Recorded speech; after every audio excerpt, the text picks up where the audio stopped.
You know, sometimes you need someone to be really tender with you about this. This work is scary. This is why I don't read self-help books, because they're written to kind of not like I mean many book. Listen, any book that helps you is a self-help book, as far as I'm concerned, whatever it is. But this is definitely for somebody who feels trapped. Yeah, and I'm not saying that makes it bad or invalid. It's like there's a lot of stuff in here that I'm like, yeah, I already do that. There's a certain privilege level to this book, right? Like existing at all. But absolutely. I read this. They were talking about how somebody was able to they were very resilient, and they said her determination, no matter what the consequences, to draw a line and live by her own values. Yet speaking up to toxic bosses doesn't always work out. They tell it anyway. Maybe it's more context dependent, but she had told this whole story about dealing with somebody who was a pain, and it just was like, well, here's one success story, but then they're like, yeah, but don't get too excited, right? Yeah, I'm feeling a little stuck in my job. That's all. I get that. Yeah, and then the rest of the world just being what it is. Absolutely. There's a lot. There's a lot. I hear you. Sucks. That's all I'm gonna say about it. I definitely hear you in that. Hey, Chelsea. Hey, Victoria. You know what I need? What? One breath of fresh movie. Great. We have just one left. I checked the cubby. Awesome. Sorry, I got hungry. When I get hungry, I eat a breath of fresh movie. This one has your name on it. Oh.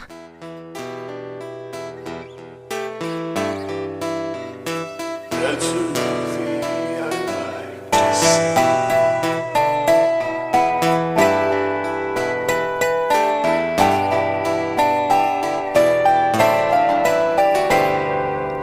Listening to A Breath of Fresh Movie. This is a podcast where I, Victoria Harley, I, Chelsea Pope, we both watch a movie separately that neither one of us has ever seen. We don't look at each other. Yeah. We have screen. We're in a room, but there's a divider, and then we face opposite directions, looking at different TVs. Two scientists in coats lead us in blindfolded. Yeah. They're sitting in another room right now recording us. There's a lot of sound bleeding, though, is the problem. So, if sometimes one of us pauses the movie, but it's still going. Yeah, it's not synced We can up. hear the other person, and I don't know. I get gassy. It's awkward, but that's what we do. And then we talk about the movies after. Yeah, that's it. And we don't cover everything because we're not super exhaustive. Right.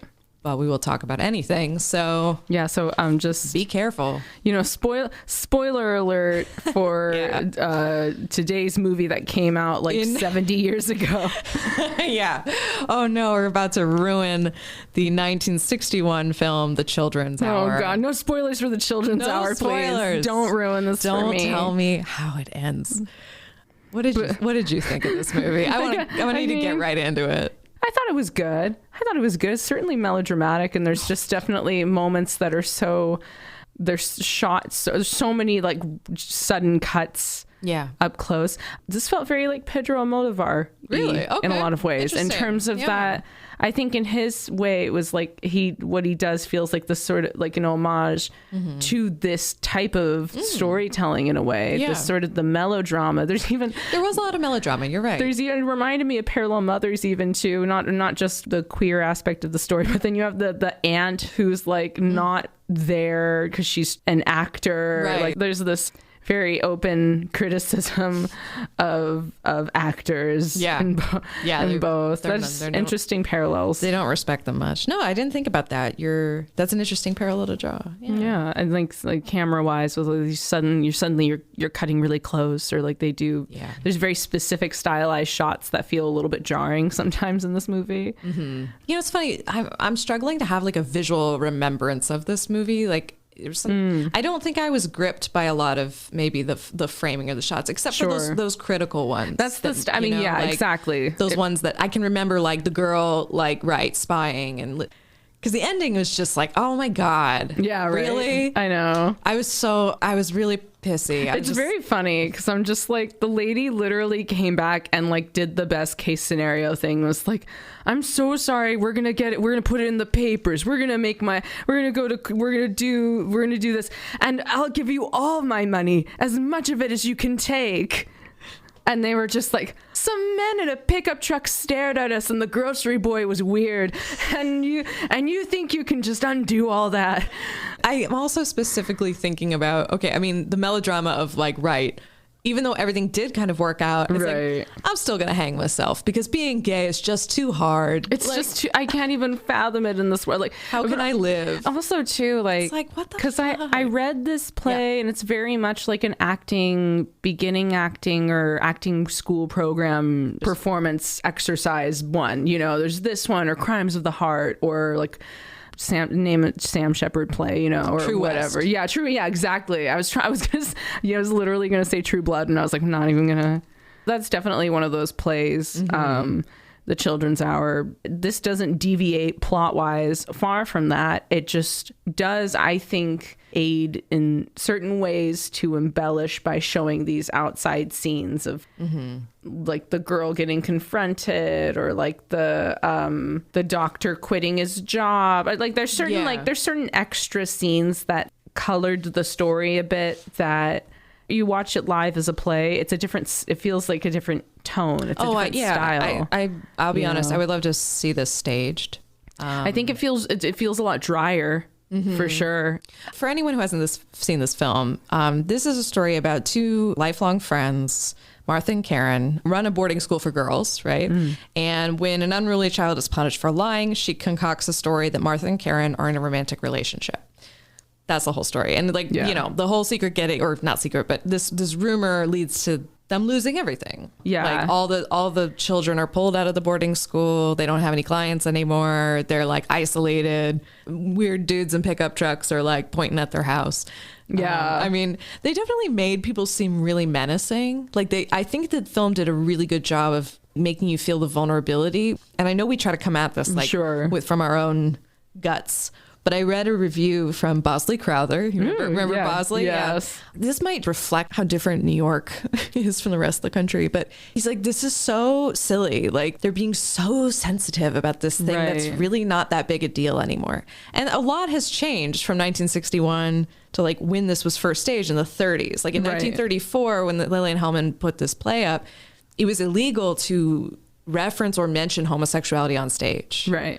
And the authorities didn't do anything because the reviews were so good. And it's like such a New York thing, right? Like, well, you know, the audience loves it. It was just so good. It's just so good. Like even the cops are like, well, you know. Imagine that. I know, right? So it's very groundbreaking. The Lillian Hellman play, people are raving about it. We can't do it. I mean, we'll let them have the Lillian Hellman play. No, I don't even mean that in diminutive way to her, but just it's such an interestingly specific. Well, Mae West, right? Like she got put in jail for her play Sex. Like, you know, she did a similar thing, you know. I mean, she did it in a much more Mae West's way. Right.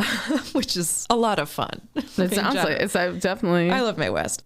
It's worth mentioning that so MGM did option this to be a movie in the 30s, but the production code, right, the Hays production code, which for anyone who's not familiar, was just a rigid code of censorship that existed from about 1934 to 1968. And I had to like reacquaint myself with it. But there were a bunch of don'ts and be carefuls on that production code, which included things like nudity, drugs, profanity, sexual hygiene or venereal disease of any kind, childbirth, miscegenation, white slavery, ridicule of clergy, or any inference of sexual perversion.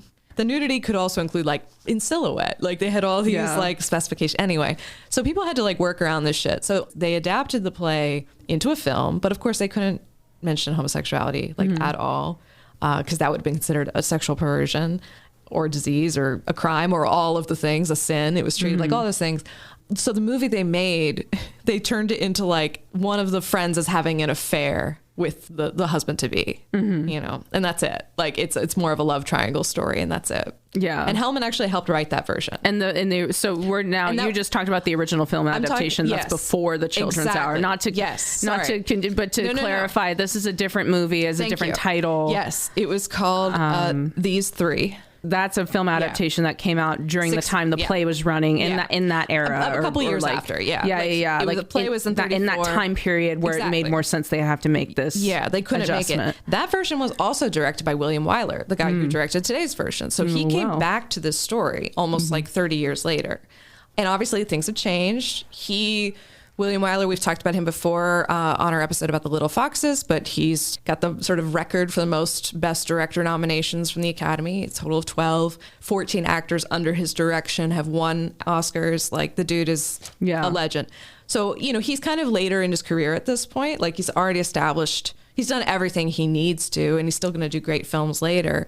But he came back to the story. It was like he wanted to try again. Right. So anyway, this is all to get back to this review that really just seemed like the play, when it came out in 34, was even a little too sensitive or something. Sure. Like, and it was just really interesting because it was almost like he was saying it wasn't modern enough. The critic. Yeah, the critic. And he's saying this about the 1961 version, because at this point, you know, we're now, again, 30 years into the future. Yeah. That's a long time. A lot of shit happens.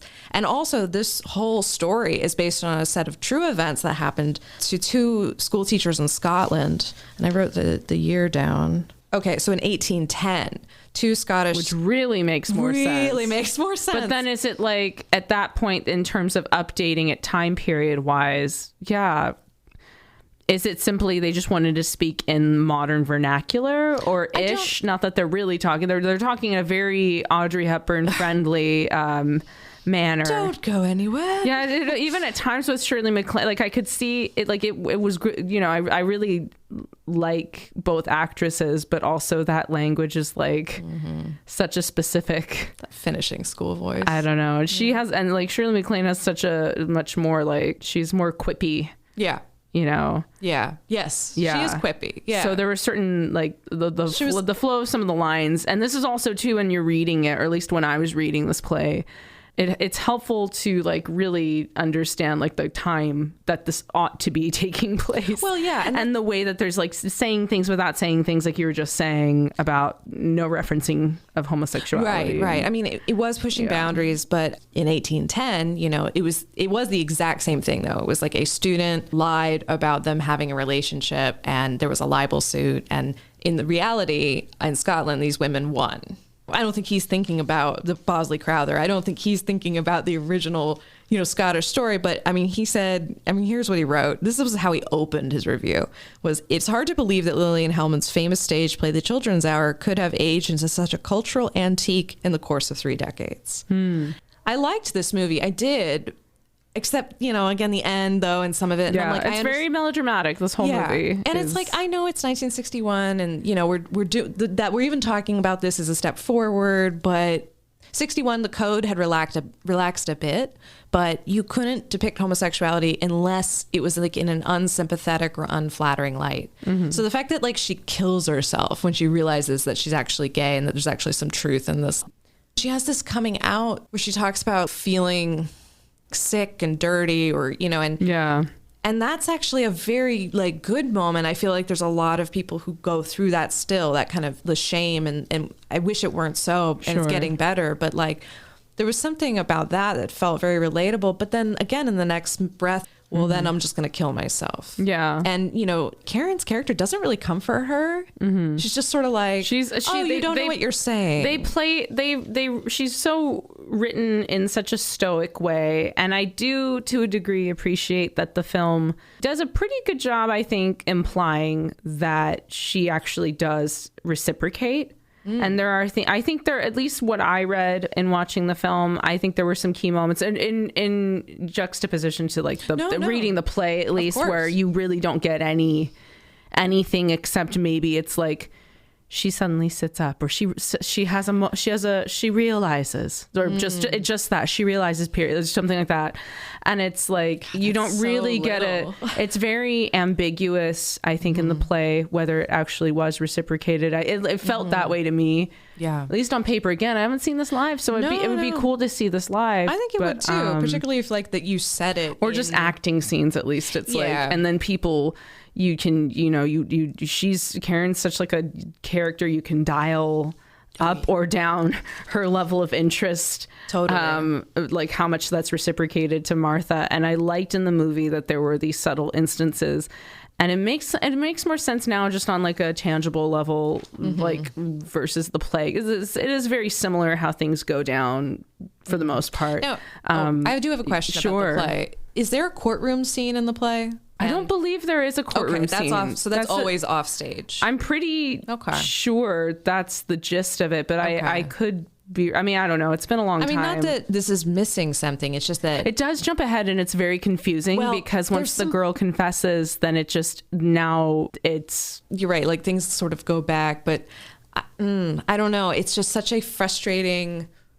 It feels like we miss really key important things, and, And on the one hand, I want to be like very skeptical about like, okay, the word of 2 children and 1 person who can't be found is enough for people to win. Like, why would they lose this suit? You know, they don't have to explain it. It just happens. And then it like destroys their life.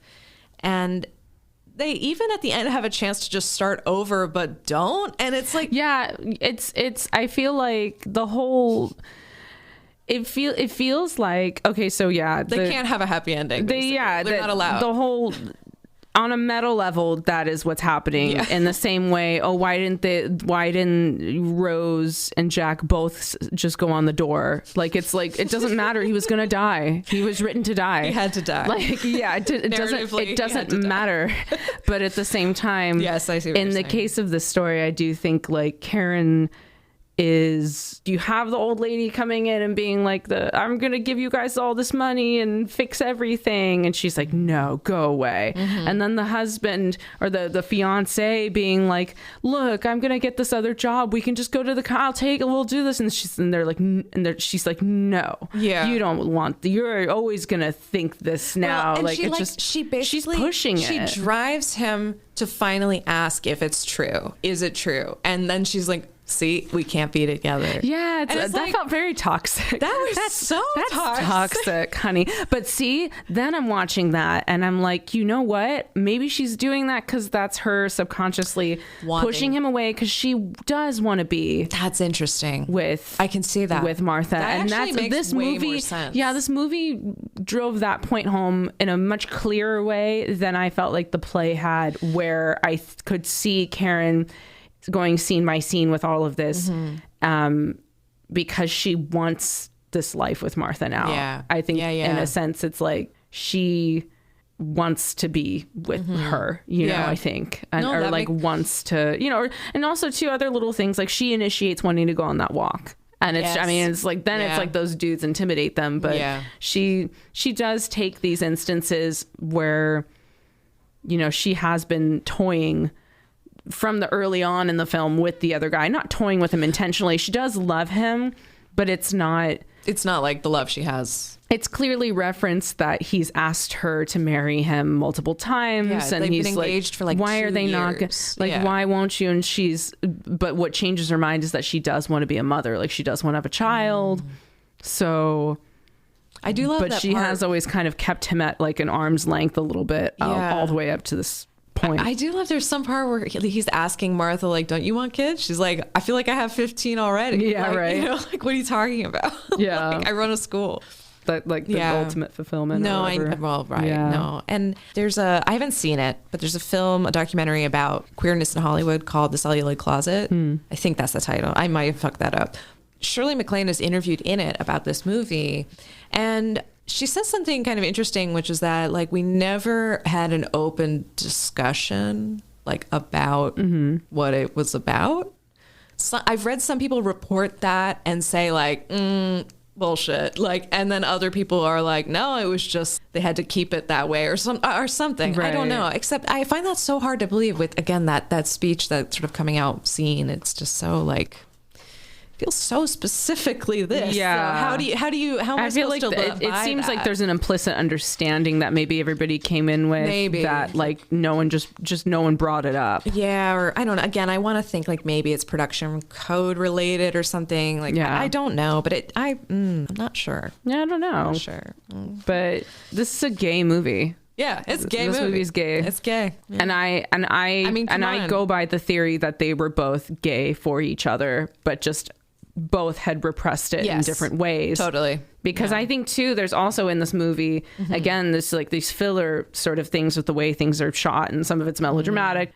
Shirley MacLaine is like, I'm going to go to sleep. And there's a moment where you see Audrey Hepburn's face change. Yeah. Looking at her, just kind of in this like, I could live my life with you, kind of. I got that. I'm ascribing that, of course, but that's just there is something to be said about a play or story that has that level of ambiguity. You can and like take what you want there. We're also like in the setting is like a boarding school for girls. I mean, and that's not to imply that there's like, you know, some kind of like a pederasty going on, because there's not, but we're surrounded by images of women and girls. Like, so there's something just inherently not male and like not male centered about this whole story. I mean, the only man is James Garner's character. Like, and you know, that dad who like finally tells them the truth. Right. Which it takes forever for that to get finally spit out. And man, people yank their kids fast. Like, it was the same day.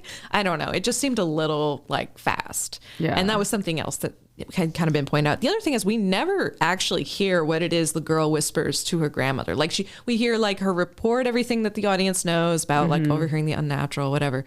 It's like a lost in translation thing. Like, they deliberately don't allow you to hear what she's whispering to her grandmother that causes her grandmother to pretty much, you know, stop short. And oh God. Do you think that was effective, or did you find that like sort of unsatisfying? Like that you never actually hear the specific. It's referenced, like, how would a child know about that? Or, you know, it never comes out, you know? Right. Well, I don't know. I guess in my mind, I thought, well, actually, it does.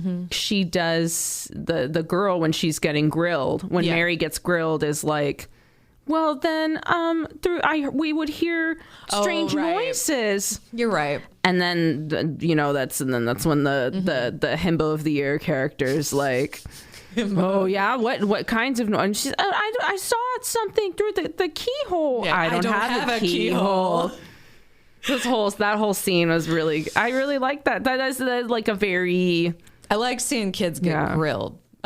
She was just a nasty little thing. Oh my God. I went on Letterboxd right after I watched this. Yeah. And one of the first reviews I saw was, can children get the death penalty? Yeah. Like, this was she really makes a case for me being pro-choice. Like, I'll tell you what. She is badder than the bad seed. She's a bad kid. She's a nasty kid. Damien would be an upgrade. I would rather have the Antichrist than that little brat. Because then you just die, you know? Like, but this is like, no, I'm going to ruin your whole life for no real good reason at all, other than you made me at least feel Damien bad. Was quiet too. She just whines and screams. And and her intimidation of the other girl who so there's another student who's been stealing from students around, and basically this girl who makes up the lie catches this girl. So she blackmails her because with the jewelry shit. Yeah. She's like, I will tell everybody that you stole this shit if you don't corroborate what you and I don't know. She creates this conspiracy. So there's two children's word, not just one. Right. And so that plus the fact that they couldn't question the woman who made the remark that the kid overheard, and it's just, again, I found that kind of like. They're glazing some stuff for sure. There's some glaze. Yeah. I really like Shirley MacLaine in general. Like, I mean, I know she's done some questionable parts and things. I think there was like a yellow face thing at one point. Oh, yeah. You know, right? Yeah. Like, well, I mean, a lot of the, quote unquote greats have done it. It's just an unfortunate thing. It's one of those things that it's tough. I was having a conversation with somebody and I was talking about like, I love George C. Scott. And then they just sort of immediately reminded me that like, well, he broke Ava Gardner's jawbone like when they were together. And I'm like, yeah. Like, I mean, this is the sort of we're not excusing these things, but that's also so not the same as Shirley MacLaine doing something that was culturally like, it's a different level. There's definitely different degrees of cancellation, I guess. No. Also, cancel worthiness, if you will. Anytime I can share this, I do, which I'm sure plenty of people know this, but it makes total sense when I look at their faces. Shirley MacLaine is Warren Beatty's sister. Yeah.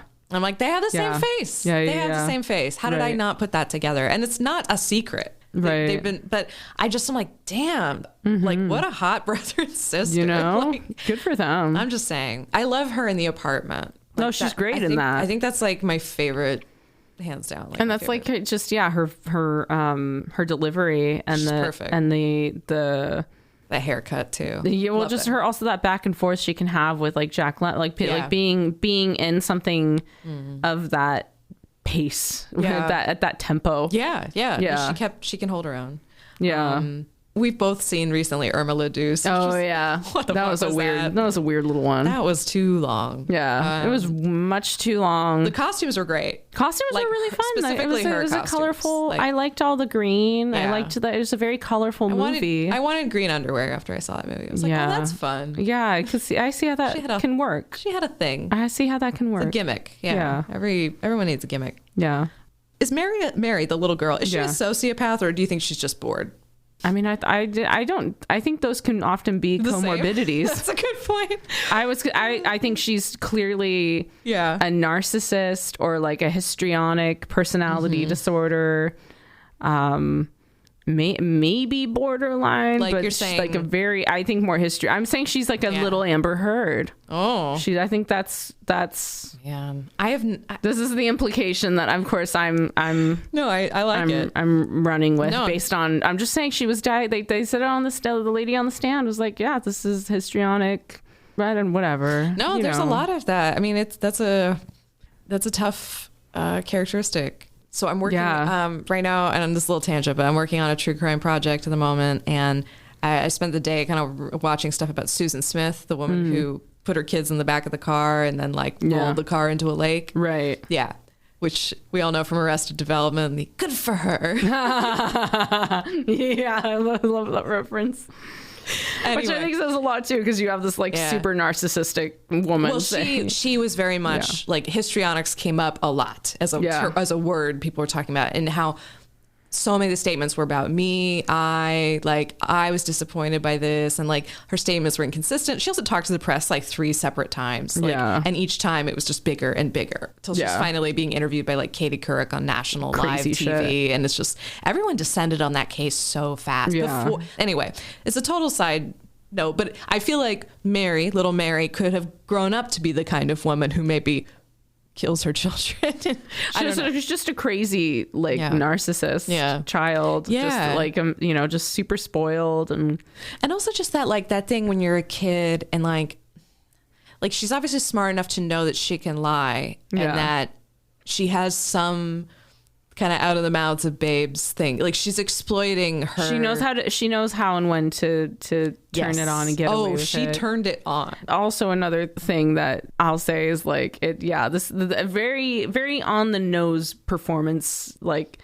Or like I mean she's a good actress, but just in general this whole well just the melodrama aspect I would say no you're right I mean, because it's not good act. That's what I mean to say is that like this is it's a feat that Shirley MacLaine and Audrey Hepburn are taking what it feels extremely almost like like it's pithy or like almost kind of like you're watching like a daytime drama at times. Yeah, and it's very stilted. Yeah, and I mean I can forgive the sort of child being a little bit if I'm sitting here saying like, oh, she's a bit unbelievable. It's like, well, yeah, she's a liar. Sure. You know, like that's, and I don't know, kids in some ways are like the best actors, right? Like they haven't been weighed down with a lot of theory and ideas yet.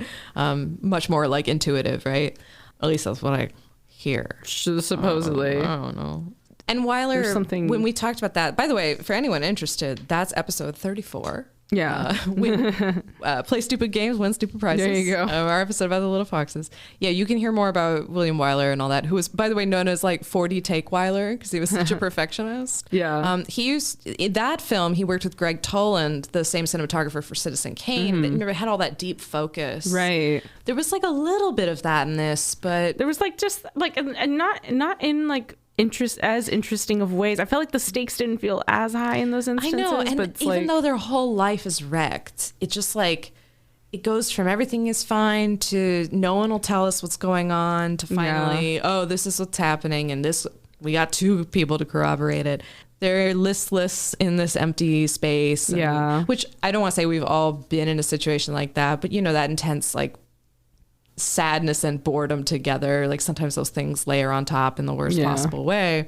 There's one line I wrote down when Shirley MacLaine and I keep calling them by their actors' names. All right. Karen and Martha, they're at home and I think Karen says something about how like, oh, why don't you go ahead and just go take a bath? Like I'll take care of this. And she's like, oh no, I look forward to that bath all day. It's like a date. I don't want to do it early. Yeah. I need something to look forward to, like a date. But that was something. I felt like, though, I related to that a lot. Kind of hard. I was just like, oh. I appreciate, but you know what? Shout out to self-care.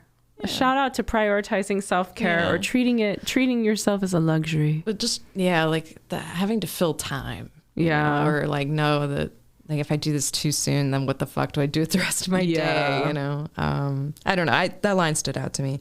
Those scenes you mentioned too also stood out. The pickup truck thing, you know, the menacing townspeople, and then that fucking delivery guy who's just like peeping and really smirking. Creepy, the creepiest, really fucking creepy. I know, that made me pretty like just angry. I was like, I want to punch that guy in the face. Yeah, there were a lot of it. Like there was just such over the top awful caricatures surrounding these two, you know, very innocent women. Yeah. It's just like every other character felt so over the top and as far as like negative characters go, or just like foolishness, or like the aunt was just so cloyingly obnoxious, and her whininess or her narcissism. Yeah. There's a lot of really selfish, annoying people. Yeah, there seems to be a lot of that in the Lily and Hellman verse. Yeah, and with, you know, I think selfish people. Enter the Hellman verse. Enter the Hellman verse. Yeah, it's a lot of people with problems. Yeah. Which is like every story ever. Oh my God. Lily Hellman, you're so basic. Stupid. No, I'm kidding. Stupidest thing I've ever said. Well, probably not the stupidest. It's worth, we talked about, again, I talked about this last time we discussed Hellman on episode 34. But it's worth just reiterating that she was a playwright, screenwriter, and memoirist with intense communist sympathies, which meant when she was called before the House of Un-American Activities Committee and refused to answer questions, she was blacklisted. She was also romantically involved with Dashiell Hammett, the mystery writer who wrote like The Thin Man, The Maltese Falcon, who was also blacklisted for 10 years. The two never married, but they had a cool little shindig. Yeah, she left her husband to be with him. So, good for her. Good for her. She started, she went to NYU in Columbia. It wasn't like she just started, but she came out in 1930. She began as a reader working at Metro Goldwyn Mayer for $50 a week. So she would read, you know, stories and the big bucks. The big bucks, yeah. She said the job was super boring, because all she would do is just read things and summarize them for people. Like things, could this be a movie? I don't know. But she said she met a lot of people, though. It put her in touch with a ton of creative people. And that's how she met Dashiell Hammett. So interesting how like... Nice work if you can get it. No shit. I would love to be a reader. She's like, it was kind of boring. I'm like, bitch. Yeah, well. I would love that job. But I also get that like that's a very feminine job, you know, when back when there were people in house for that kind of thing. Sure. That's the problem with them. I don't know. In my head, I just think everything is scenes from Sunset Boulevard, where like they're like writers work in like little bungalows beside the studio, and like everyone has a little tiny little office, and you know, like bring it to the readers and bring it to the painters. Like everything is a department, and it's not. I don't know that it was ever exactly like that, but it might have been. You know. It's okay to dream. I'm dreaming. Yeah. Well, we'll never know because they're all dead. That's true. Just to go back to Hellman briefly, she, like I said, she was a memoirist on top of all this, and I have read her memoir Pentimento, but apparently on the Dick Cavett show, Mary McCarthy said of Hellman's memoirs, everything she writes is a lie, including and the. Like the words and the. Hellman brought a defamation suit against her for that. She's like, fuck you. However, investigators when they looked into it, they actually did find errors in the memoir, and it seemed that there was a chapter that might have been like taken from somebody else's, like another journalist or something like that. Oh shit. However, this whole case was never resolved when Hellman passed away in 1984. So wow, just, you know, a little spiciness at the end of life. Wow. You know, how fun. I guess her estate dropped the complaint because they were like, well, she's dead. Well, she's dead, but also it's like, the estate makes money off the plays and the screenplays, not her memoirs. So yeah, whatever. So we don't care. Yeah. I mean, I have a copy. Yeah. I don't give a shit. I don't know. No, that makes sense, though. Yeah. Yeah. Some people liked this. Some people didn't. Some people felt it was socially absurd. Somebody said Wyler should hang his head in shame. I read a more recent review of IndieWire that was talking about the overarching theme of 1961's The Children's Hour is that kids are the fucking worst. Oh, yeah, absolutely. Absolutely. Kids, this does not make you want to have kids. No, it's good birth control. Yeah. Well, big sighing at the thought of like, how long till we don't have birth control? Sorry. No, I get that. I get that. Yeah, dark times. Stinks. Yeah. Please donate to any abortion fund you can. Yeah. Yeah, that'd be pretty dope. Every Apple review podcast makes us happy. Yeah. Are we going to match? Are we going to donate? I was almost going to say that, but I was like, I guess that's something we should probably have discussed. What we should have done is started a Patreon, taken the Patreon money and put that into we'll match you. So that the money just goes in a circle. Right. It doesn't work. I know. Those numbers don't I don't know. No. But like, I get what you're saying. We'll just see if this is still a trending topic in a week. Oh, yeah. I'm sure we'll be... maybe this will all blow over. Maybe people will be wanting to, riot some other crumbling, infrastructure. People want to talk about like this is like it's a wedge issue. And it's actually a meta issue because it reveals everything that's wrong. Mm-hmm. Healthcare, economic inequality, racism. It's a lot. It connects to everything. Yeah. Like we can make this about everything if you want it. Some fucked up shit. Yeah. And then, now I'm fully on a soapbox, but it's about reproductive justice, not about like abortion. When you talk about it in those terms, we're talking about the necessary environmental and social conditions to like raise children as well as like the option to not have them. And that means like kids shouldn't go to schools that are next to power plants. People shouldn't have to have like lead paint poisoning because like everything is set up to take away from you. And so I really feel like when we broaden that discussion, it's like this truly is an issue that affects everybody. Absolutely. And reveals everything. Absolutely. So feel the need to say that because this is the only soapbox I have. Any lingering questions about this movie? No. When was The Children's Hour? Yeah. This was an hour 40-minute movie, and I would argue it wasn't for children. So when is The Children's Hour? The Children's Hour.